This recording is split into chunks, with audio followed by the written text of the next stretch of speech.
네, 여러분 이 시간 또 예배의 자리에 오셔서 함께 말씀을 나누게 되어서 감사합니다. 이 시간 일어나 먹으라 라는 제목으로 말씀을 나누도록 하겠습니다. 여러분, 뜨거운 예배나 또 집회를 마치고 나면 어떤 마음이 드십니까? 그 큰 은혜로 이제 무엇이든지 다 할 수 있을 것 같고, 이제 세상에 나가면 내가 정말 담대하게 열심히 살아야지, 이런 작정을 하게 되시죠. 그런데 며칠이 지나면 어떻습니까? 그 뜨거운 예배의 감격은 어느새 조금씩 잊혀져 가고, 다시 현실의 모습을 마주할 때 우리는 현실 앞에서 또 좌절감을 느끼기도 하고 또 넘어지기도 합니다. 많은 분들이 큰 어떤 예배나 또 영적인 프로그램, 수련회를 참여했을 때는 아주 큰 은혜를 경험하고 느끼다가 그 행사를 마치고 하루 시간이 지나고 나면 마음이 공허하고 허탈하다고 호소하는 경우가 있습니다. 여러분들은 어떠세요? 그럴 때가 있으셨나요? 네, 그러실 때가 있으셨죠. 오늘 본문에 등장하는 엘리야는 제가 조금 전에 이야기했던 것과 마찬가지로 아주 거대한 영적인 하나님의 임재, 감동을 체험하고 나서 그 순간은 아주 하나님의 큰 은혜에 압도되고 사로잡혔지만, 이내 하루가 지나자 아주 영적인 깊은 좌절감, 외로움, 또 우울감에 빠져드는 모습을 볼 수 있습니다. 여러분, 이 엘리야가 어떤 일을 경험했습니까? 이세벨 여왕의 지원을 받는 바알의 선지자 450명, 그리고 아세라 선지자 400명과 영적 전쟁을 수행하죠. 1대 850의 싸움으로 영적 전투를 벌입니다. 그런데 그때 하나님께서 불을 내려 주셔서 엘리야의 재물을 다 태우면서 영적 승리를 거두죠. 그런데 이 엘리야가 참 이 1대 850의 영적 전쟁을 치를 때 얼마나 걱정과 두려움이 많이 있었겠습니까? 여러분들도 그럴 때가 있으세요? 나 홀로 세상과 맞서야 될 때, 우리가 세상에서 살아갈 때 비기독교적인 생각, 또 여러 세상적인 가치관과 맞닥뜨려서 내가 하나님의 말씀대로 믿음으로 살려고 할 때 나 혼자만 있는 것 같은 그런 외로움과 고독감 앞에 서 있을 때가 있죠. 오늘 이 엘리야도 그랬던 거예요. 그래서 1대 850으로 영적 전쟁을 치르고 나서 승리를 합니다. 여러분, 한번 생각해 보십시오. 수많은 사람들이 이 엘리야와 850명의 우상 숭배 선지자들의 광경을 바라보면서 과연 어떤 신이 참신일까 다 구경하고 있었는데, 이 엘리야 오직 홀로 엘리야만이 섬기는 여호와 하나님께서 엘리야의 기도 가운데 반응하신 거예요. 그러니까 그 순간 수많은 사람들이 그 장면을 보고 놀라움을 금치 못했겠죠. 또 여러분, 엘리야는 어떻겠습니까? 엘리야 역시도 어마어마한 그 850명과 싸워서 이기는 순간 아마도 놀라운 영적인 감동에 아마 흠뻑 취했을지 모릅니다. 그런데 여러분, 이렇게 강렬한 임재, 하나님의 임재 체험을 경험하고 나서 어떤 일이 있습니까? 이 사건을 목도한 아합 왕이 자신의 아내 이세벨에게 이 사실을 다 이야기하죠. 그러니까 이세벨이 사람을 보내어서 엘리야에게 내가 너를 죽이겠다라고 이야기합니다.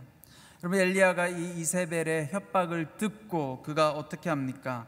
브엘세바로 도망을 갑니다. 그리고 거기서 다시 광야로 하룻길을 더 가서 로뎀 나무 아래에서 죽기를 강구했다고요. 여러분, 로뎀 나무가 어떤 나무인 줄 아세요? 로뎀 나무가 이 사막에 있는 나무인데요, 이게 우리가 생각하는 아주 나무 잎이 울창하고 그 밑에 그늘이 탁 지고 이런 나무가 아니에요. 사실은 가시덤불 같은 그런 나무예요. 그러니까 그늘이 그렇게 크게 지지도 않겠죠. 근데 어쨌든 그 로뎀 나무 아래에 자리를 틀고 앉아서 엘리야가 하나님 앞에 죽기를 간구합니다. 여러분 한번 생각해 보세요. 어제까지만 하더라도 1대 850으로 지금 여기 앉아 계신 여러분들이 보니까 몇 분 안 되세요, 그렇죠? 근데 예를 들어 제가 1대 850으로 뭔가 영적 전쟁을 싸웠어요. 그래서 이겼어요. 어마어마한 감동이 있죠. 근데 그 흥분이 가시기도 전에 하루 만에 하나님을 만났던 그 경험이 싹 사라지고 위협과 협박 앞에서 바로 두려움 가운데서 지금 좌절할 뿐만 아니라 거의 심리학자들은 이 상황을 보고 엘리야는 지금 우울 상태다, 또 어떤 심리학자는 조증이다, 조울증이다, 어제까지는 막 이렇게 흥분해가지고 하나님 일을 하고 하루 만에 그냥 갑자기 다운돼가지고 이렇게 좌절하는 걸 보면 조울증이다라고도 이야기하는데 이런 모습을 보여줍니다. 그런데 여러분, 엘리야의 모습이 사실 오늘 우리에게도 있는 거예요. 우리가 열심히 하나님을 예배하고 믿고 찬양할 때는 너무 좋은데, 그런데 그게 오래 안 간다는 거죠, 그렇죠? 시간이 지나가면 금방 식고, 심지어는 내가 믿음으로 하면 될 것 같아, 이런 마음을 가졌다가도 그 믿음이 그냥 식어져 내릴 뿐만 아니라 불신으로 바뀌는 것을 봅니다. 저는 오늘 말씀을 통해서 연약한 우리를 하나님께서 어떻게 다시 일으켜 세워주시는지 오늘 본문 말씀을 통해서 한번 살펴보고자 합니다. 오늘 본문이 주는 첫 번째 교훈은 영적 은혜와 부흥의 사건 뒤에도 영적 위기는 찾아온다는 사실입니다. 여러분, 엘리야가 그랬죠. 놀라운 영적인 경험, 하나님의 임재 체험, 하나님의 강력한 능력을 경험했는데도 어떻게 돼요? 오늘 하나님이 역사했는데도 바로 그 다음날 어떤 일이 일어나요? 사탄은 여전히 물러서지 않습니다. 아합왕과 이세벨은 쉽게 물러서지 않아요. 그 장면을 봤으면 진짜 놀랐구나. 850명의 지금 이세벨 여왕을 지지했던 이 거짓 선지자들이 죽음을 당하잖아요. 850명이나 죽었거든요. 그런데도 눈 하나 끔찍하지 않아요. 놀라지 않고 어떻게 도리어 하나님의 지원을 받았던 이 엘리야를 향하여 이세벨이 죽여버리겠다고 합니다. 살려두지 않겠다라고 이야기합니다. 여러분, 우리가 신실한 신앙인으로 살아가도, 우리가 하나님을 체험하고 우리의 믿음 생활이 좋을지라도 우리의 삶 가운데 영적 위기는 찾아올 수 있다라는 사실입니다. 여러분, 인생은 늘 영적인 위기로 가득 차 있다라는 것을 우리가 받아들일 필요가 있습니다. 혹시 여러분들 안에 이런 마음이 있으세요? 내가 믿음 생활 열심히 하고 하나님 만나서 은혜 받고 막 내가 뜨거워지면, 하나님을 만나는 큰 은혜와 감격 가운데 거하면 내 삶이 평안해질 거야, 행복해질 거야. 근데 여러분, 그렇지 않아요. 하나님의 임재 체험을 아무리 하고 하나님께서 역사하시고 하나님이 우리 삶에 능력을 베푸셔도 그냥 삶에는 늘 위기가 찾아온다는 거예요. 오해하시면 안 돼요. 여러분, 인생은 위기로 가득 차 있어요. 믿음 좋은 신앙인에게는 위기가 찾아오지 않고, 믿음이 나쁠 때만 내 삶에 어려움이 온다, 그렇지 않습니다. 여러분들이 믿음이 약해서 여러분들 삶에 위기가 찾아오는 것도 아니에요. 내 믿음의 정도와 상관없이 그냥 우리의 인생은 늘 위기로 가득 차 있고, 사단은 우리를 늘 공격하고 도전해 오는 것이 바로 우리의 인생이라는 것입니다. 그래서 여러분, 우리가 이걸 깨달아야 돼요. 나는 열심히 교회 다니고 열심히 예배 드리고 열심히 믿음 생활도 했는데 하나님, 왜 내 삶 가운데 자꾸 어려운 일이 있습니까? 왜 내 삶 가운데 자꾸 위기가 찾아옵니까? 이렇게 오해해서는 안 된다는 거죠. 여러분들이 열심히 잘 살고 믿음을 가지고 살아도 여러분들의 인생에는 위기가 찾아오고 사단은 늘 우리를 시험한다라는 것. 그래서 여러분, 무엇이 중요합니까? 화려한 갈멜산에서 하나님을 만나는 것이 아니라 오늘 우리의 일상 가운데서 아무도 보지 않는, 때로는 예배의 자리가 아닌 아주 평범한 여러분들의 일상 가운데서 늘 하나님의 은혜를 구하고 우리는 살아가야 됩니다.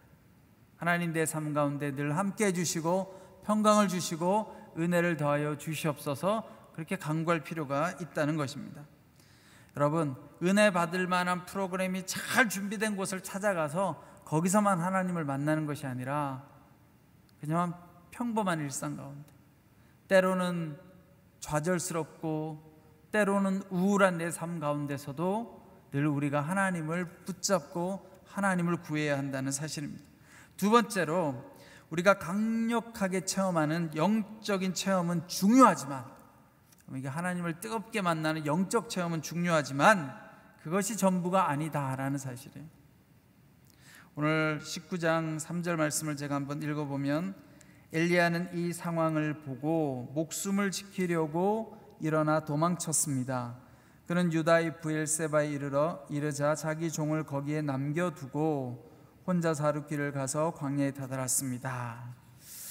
여러분, 우리가 이제 하나님을 뜨겁게 만나고 또 우리의 삶에 성령의 은사를 경험하고 그러면 우리가 훨씬 더 믿음이 좋아질 거라고 생각할 때가 많아요. 그렇죠, 여러분. 그런데 우리가 이렇게 신앙 체험을 많이 해도, 영적인 체험을 많이 해도 여러분, 우리의 영혼이 그렇게 변화되지 않아요. 영적 체험을 많이 하는 것이 중요한 것이 아니라 하나님을 만나서 내 영혼이 예수님을 닮아가고자 하는 노력이 여러분 중요한 거예요.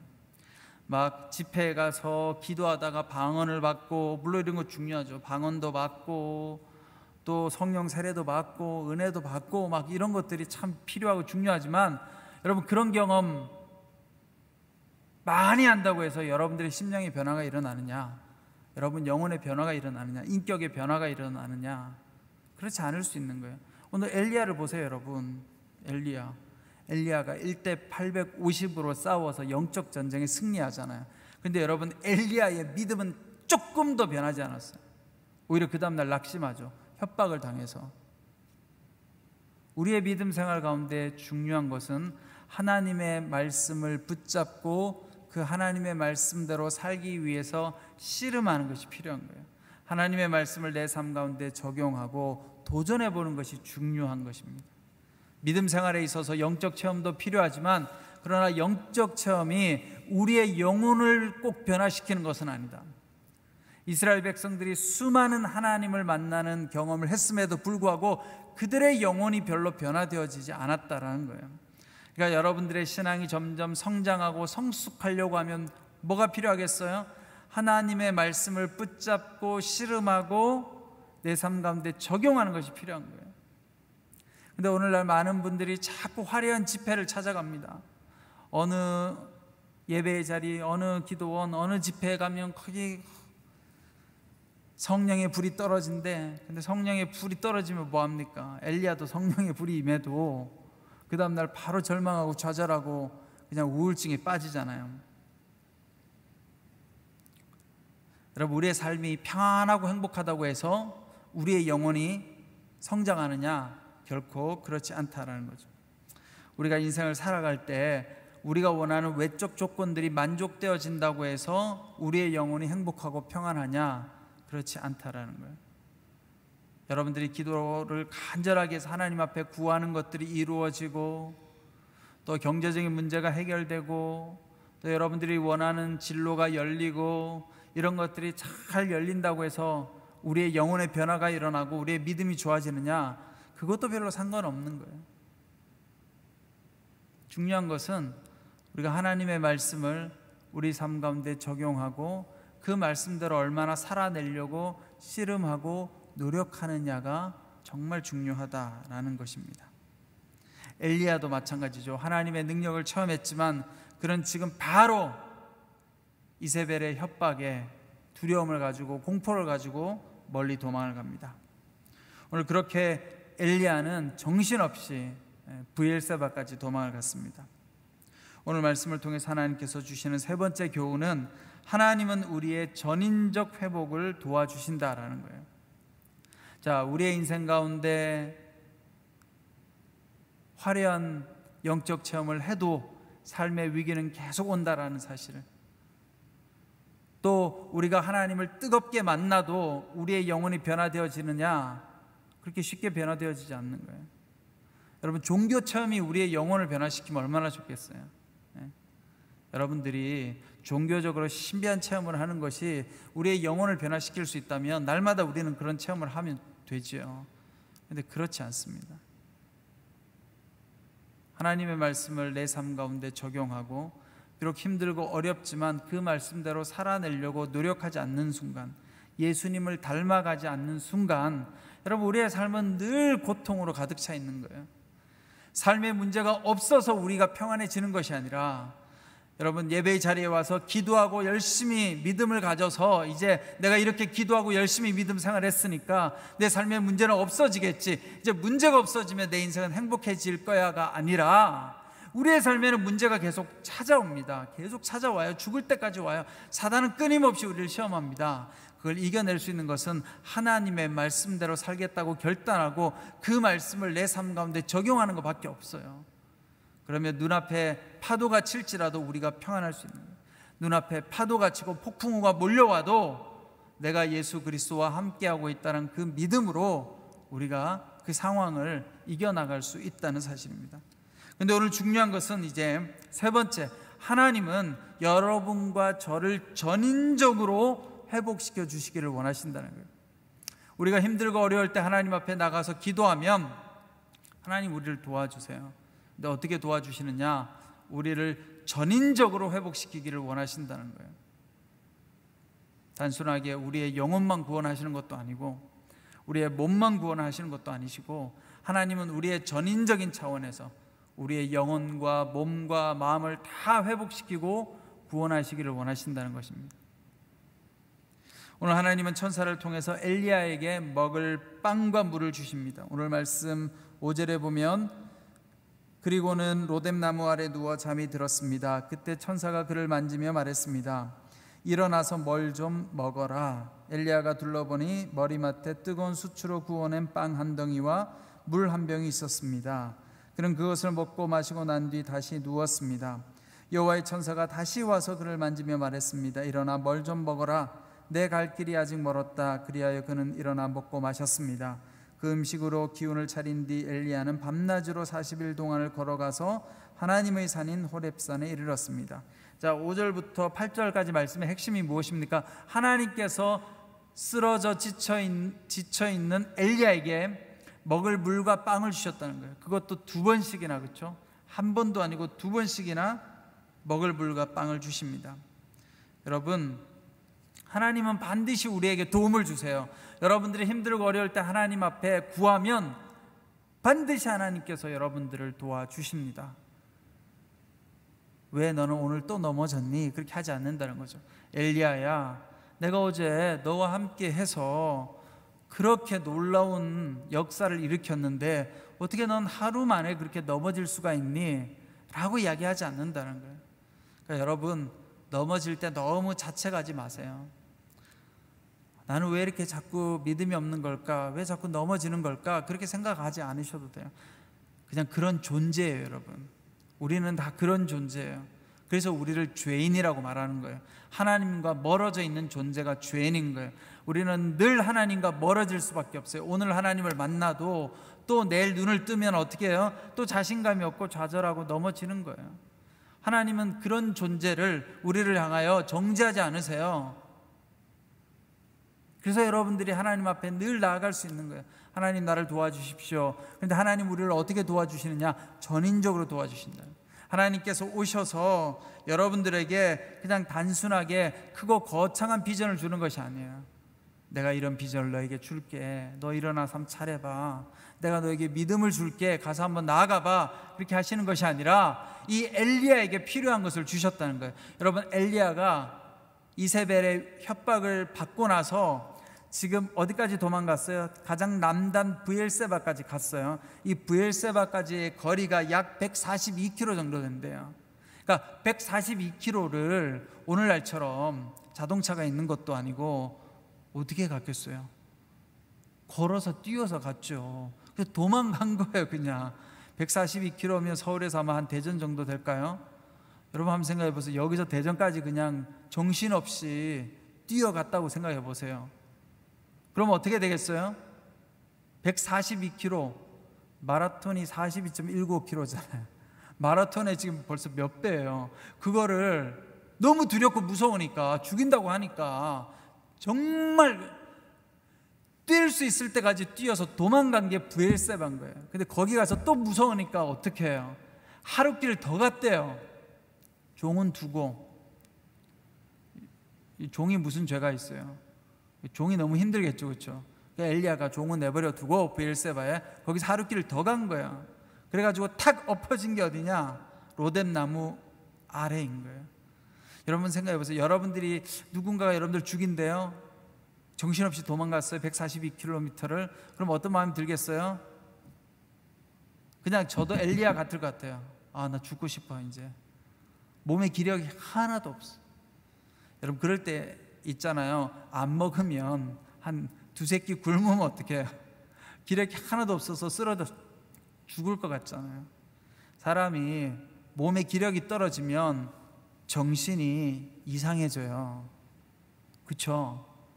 몸이 너무 아프면요 정신력이 나가요. 그냥 멀쩡한 사람도 굶어버리면 정신이 나가요. 굶으면 저게 아무거나 훔치고 싶고 판별이 안 되는 거예요. 그러니까 엘리야가 어떻게 보면 지금 하나님 앞에 죽고 싶다고 이야기하잖아요. 이게 뭐예요? 나 죽여주세요. 나 죽을 거예요. 이런 거잖아요. 이게 맨정신에 할 수 없는 거예요. 정신이 살짝 돈 거죠. 근데 왜 그렇겠어요? 몸의 모든 기력이 다 쇠했으니까. 여러분들이 배고파 보세요. 별별 생각이 다 들 거 아니에요. 그러니까 몸이 약해지니까 정신력이 쇠약해진 거죠. 그래서 여러분 정신적인 충격을 받으면 거꾸로 또 몸도 힘들어지고 약해지듯이 거꾸로 몸이 약해지면 또 뭐가 힘들어져요? 정신이 힘들어져요. 그래서 여러분 중요한 건요, 마음이 힘들면 역설적으로 여러분들의 몸을 돌보아야 돼요. 마음이 힘들면. 근데 우리가 마음이 힘들면 어떻게 해? 마음만 자꾸 위로받으려고 하잖아요. 가서 이렇게 상담도 받고 기도도 하고. 그런데 여러분 생각해 보세요. 마음이 진짜 힘들면요 그냥 맛있는 음식을 한번 먹어보세요. 당분이 있는 음식을 먹어보세요. 기분이 달라져요. 초콜릿을 먹는다든지 아니면 밖에 나가서 햇볕을 쐰다든지 그렇게 몸을 돌보게 되면 내 마음도 달라지는 거예요. 그래서 오늘 하나님께서 엘리야에게 오셔서, 여러분 엘리야의 심리 치료를 하지 않았어요. 하나님은 엘리야하고 상담을 하지도 않으셨어요. 엘리야야, 너 뭐가 그렇게 힘드니? 내가 들어줄게. 너 많이 놀랐구나. 너 무서웠지? 그러지 않으셨다는 거. 어떻게 깨워가지고 물하고 떡을 주잖아요. 먹을 걸 주잖아요. 엘리야한테 한 번이 아니에요. 두 번씩에 나와서 또 일어나. 자, 너 빵을 먹어야지. 먹고 기력을 차리면 정신이 돌아와요. 여러분 사람들 중에요, 여러분들 중에도 그런 분 있으실 거예요. 배가 많이 고프면 짜증이 많이 난대요. 어떤 분은 배가 고프면 화가 난대요. 화가 막 짜증이 나. 그러니까 몸이 힘들면 마음이 컨트롤이 안 되는 거예요. 그러니까 마음이 정말 힘들 때는 어떻게 해요? 내 몸을 돌봐야 돼요. 맛있는 음식을 먹는다든지. 그러면 이게 좋은 회복의 중요한 원리예요. 여러분 마음이 너무 힘들면요, 좋아하는 사람 만나서, 좋아하는 친구 만나서 맛있는 거 드시러 가세요. 맛있는 거. 배부르게 맛있는 음식 먹고 나면 몸에 좀 힘이 들어오면 생각도 조금 달라져요. 막 우울하고 절망적이었던 마음도 좀 풀리는 거죠. 그래서 하나님께서는 정말 엘리야에게 필요한 것으로, 물과 빵으로 엘리야에게 하나님께서 도와주셨다는 거예요. 여러분들도 오늘 만약에 최근에 마음이 계속 우울해요. 나 마음이 우울해, 마음이 힘들어. 그러면 특별히 음식을 잘 드셔야 돼요. 맛있는 음식을 드셔야 돼요. 맛있는 음식. 집에 가서 아무거나 먹지 뭐. 그러니까 힘들면 어떻게 해요, 여러분? 집에서 그냥 있는 거 김치하고 그냥 억지로 먹든지 굶든지 그러잖아요. 그러면 또 어떻게 해? 몸에 기력이 없으니까 또 생각이 또 우울해지고 더 낙심되고 기도할 힘도 없어요. 그러니까 어떻게 해야 돼요? 마음이 힘들면 잘 먹어야 된다.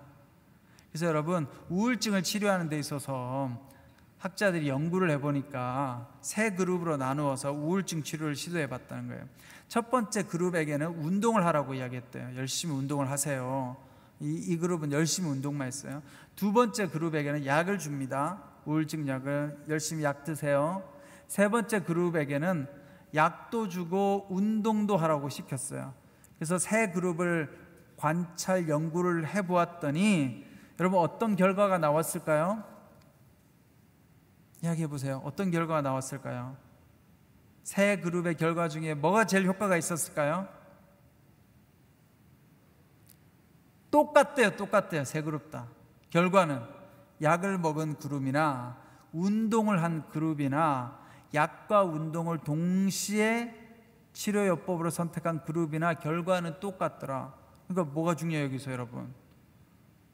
여러분들 약 먹는 게 좀 힘드시면 운동하시는 거예요. 운동 열심히 운동을 하면 몸을 돌보면 내 몸을 육체적인 몸을 돌보면 내 마음도 변화가 일어난다는 거예요. 그래서 하나님은 우리를 치유하고 회복시킬 때 전인적 차원에서 우리를 돌보시고 회복시키신다는 거예요. 여러분들 마음이 힘들면 하나님께서 여러분들 마음만 돌보시는 것이 아니라 몸도 돌보신다. 여러분들 몸이 아프면 몸만 돌보는 것이 아니라 또 뭐가 필요해요? 마음도 돌보는 게 필요하죠. 여러분 몸이 아파서 병원에 입원해 있다고 한번 생각해 보세요. 아니면 몸이 아파서 집에 있다고 생각해 보세요. 몸이 아프면요 마음이요 우울해져요. 낙심돼요. 그렇죠? 그래서 그럴 때 또 마음을 격려를 확 해주면 마음의 용기를 얻으면 또 몸도 덜 아파지는 거예요. 우리의 몸은 다 연결되어 있는 거죠.